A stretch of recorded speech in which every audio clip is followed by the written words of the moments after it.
When it comes to sports and chiropractic, there's two types of occasions where an athlete might want chiropractic care. One is the acute injury. Maybe they were doing CrossFit and hurt themselves, or playing a ball sport or a field sport, and they want me to treat that. The other is an athlete trying to get a competitive edge, or they're trying to prevent future injuries. First, we'll talk about the acute injury. Maybe they were on the football field and maybe their knee went into slight hyperextension, or they have a chronic issue, a tendinosis, or maybe something that's just happened, tendinitis, and they want me to treat it. Each of these issues are separate. The idea with the knee is to make sure, hey, is the ACL, the structures intrinsically of the knee that keep it together, is the ACL, PCL, lateral, medial, collateral ligaments, are all those stable?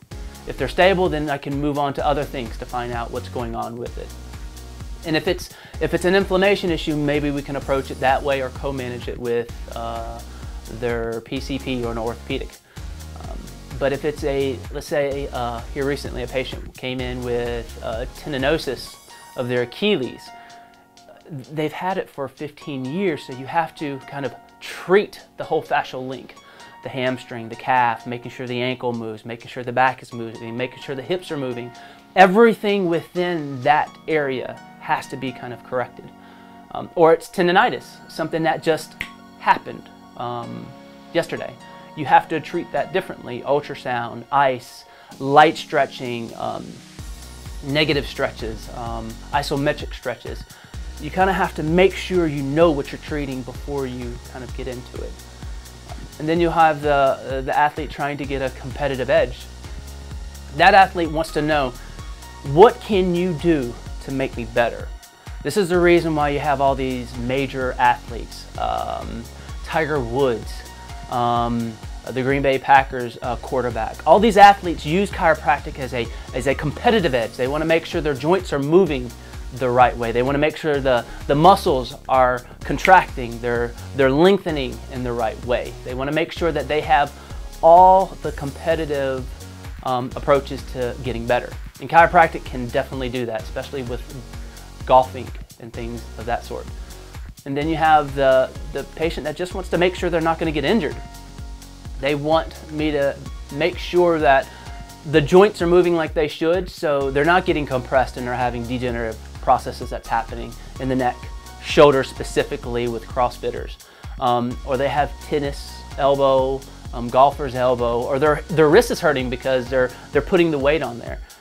Those are things that chiropractic, that's what it was born to do. It is that opportunity to where you can make sure that you are not going to create those issues in the future. Chiropractors went to school for 8 years to know what they know. The idea, because there's an injury where, hey, the muscles are kind of rebuilding, or did you actually hurt the muscle? So those are two separate things. And did you tear the muscle? Did you irritate the joint? You have to kind of have the science behind it. You have to have the knowledge. Did you really injure something, or is this growing pains when it comes to being an athlete? So one, making sure it's an injury. If it is, how do I treat that and move on? Versus, okay, how do I make sure that it's not an injury, so what do I do to kind of make sure that this doesn't happen again? And someone that's worked out for a few years will know the difference between growing pains, as we call it, or an acute injury. But if you're in the beginning stages of this, you kind of can't catch it. But it's the knowledge. It's having a doctor kind of saying, okay, this is what it is, this is how you treat it, or go home, do some stretches, run it out, you'll be fine. Athletes and children are two areas that I love, because children respond so quickly and to the treatment. Athletes respond quickly also. They're hungry to get back on the field. They're hungry to return back to their athletic nature, so I don't have to be super aggressive with getting them to do their exercises. They just do them because they want to get back on the field. So athletes are fun for me, mostly because they kind of follow through with treatment, but also they respond very quickly. So I personally enjoy working with athletes.